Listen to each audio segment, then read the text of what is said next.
Welcome to Cheater Confessions. Let's get started with today's story. My name's Steve. I was married to Amanda for just over 3 years. We weren't perfect, but I thought we had something solid.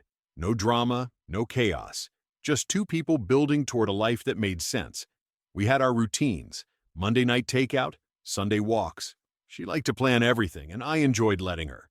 Amanda used to be more wild when we first met. She'd party a lot, drink too much, and say the kind of things people regret the next morning. But by the time we got married, she'd toned it down. She used to say, "That version of me died in my 20s." I believed her. Lately, we've been trying to have a baby. That changed things. Our life became more focused, cleaner eating, no more wine nights, and less going out. Amanda was serious about it. So when she told me her younger sister Emily's bachelorette party was coming up, I didn't love the idea, especially when she added it would be a weekend in Austin with all the girls. "Emily's your sister," I said, "but you know how she gets. Do you really need to be part of that scene?"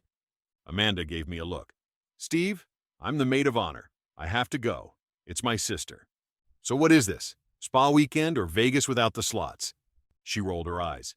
"We're not 22 anymore. It's brunch, rooftop dinners, maybe some dancing.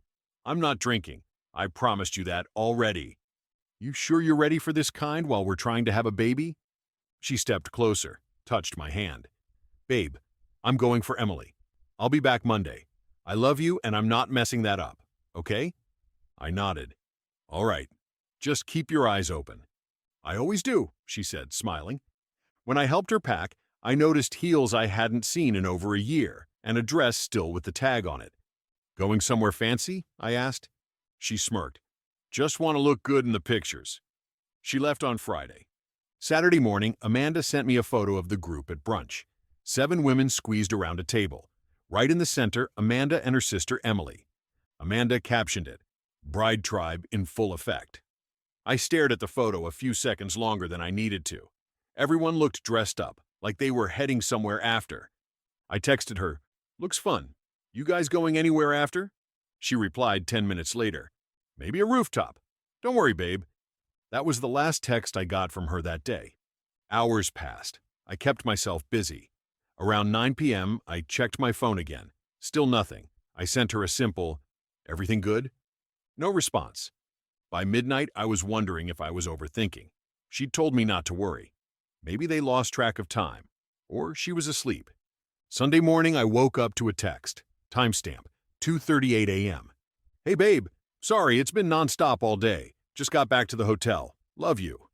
I read it a few times. Short, no detail.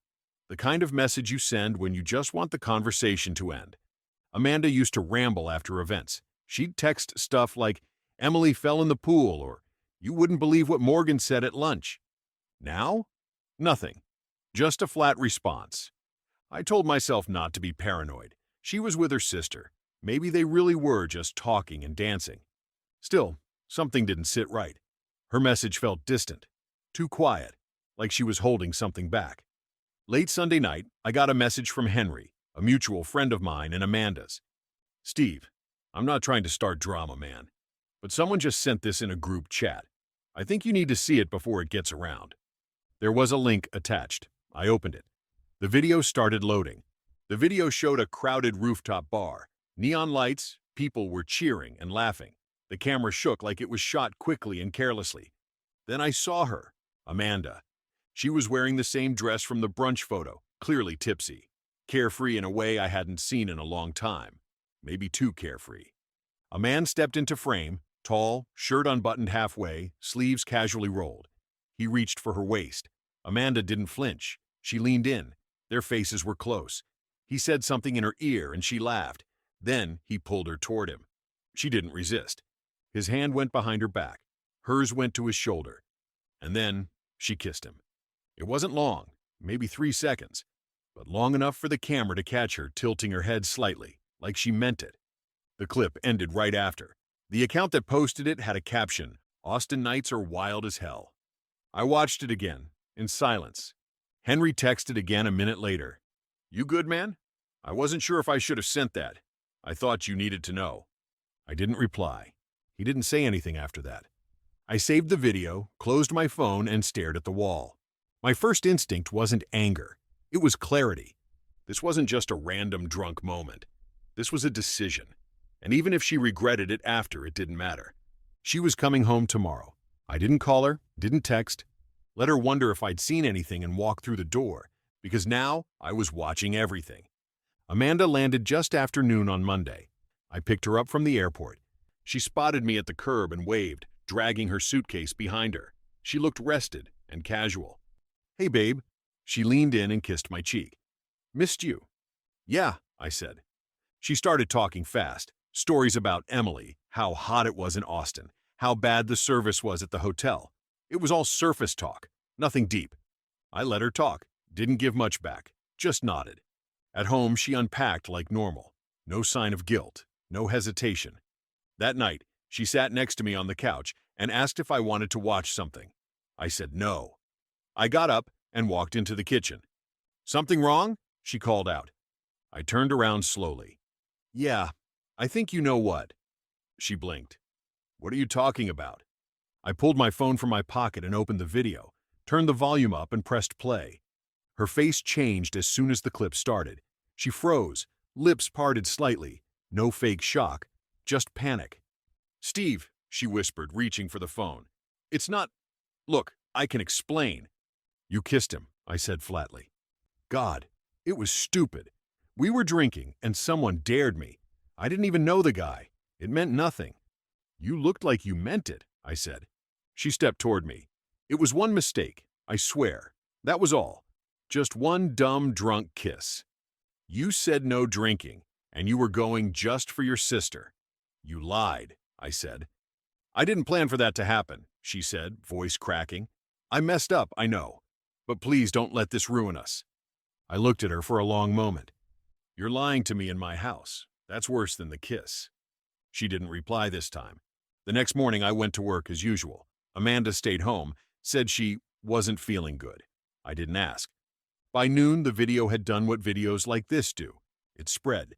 Someone from the party, or maybe just someone at the bar, posted it on TikTok as part of a Bachelorette party montage. Same clip, but now with a slow-motion zoom-in on the kiss. It already had over 20,000 views, and climbing. The caption was, "Bachelorette weekends in Austin never disappoint. Maid of honor going hard." The video had also hit a local Instagram gossip page. I scrolled through the comments. A few were laughing, some were brutal. One stuck with me. "That's Amanda from Rain's Marketing. Yikes." When I got home that night, Amanda was sitting on the couch, eyes puffy, phone in her lap. She looked up. "You saw it?" I dropped my keys on the counter. "Yeah, everyone did." "I didn't know it would end up online," she said, voice shaking.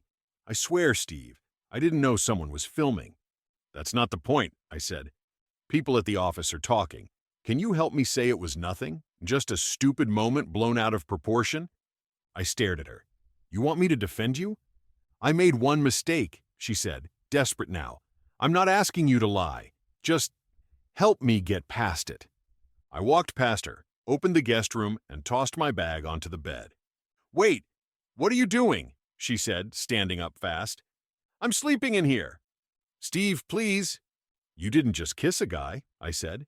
"You lied to my face. You risked everything for 2 nights of attention, and now you want me to fix it." Tears rolled down her face.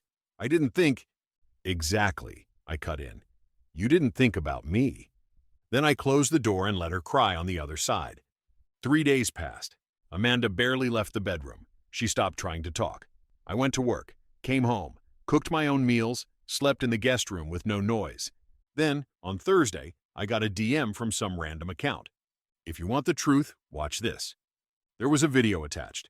It was shot from a different angle, same rooftop.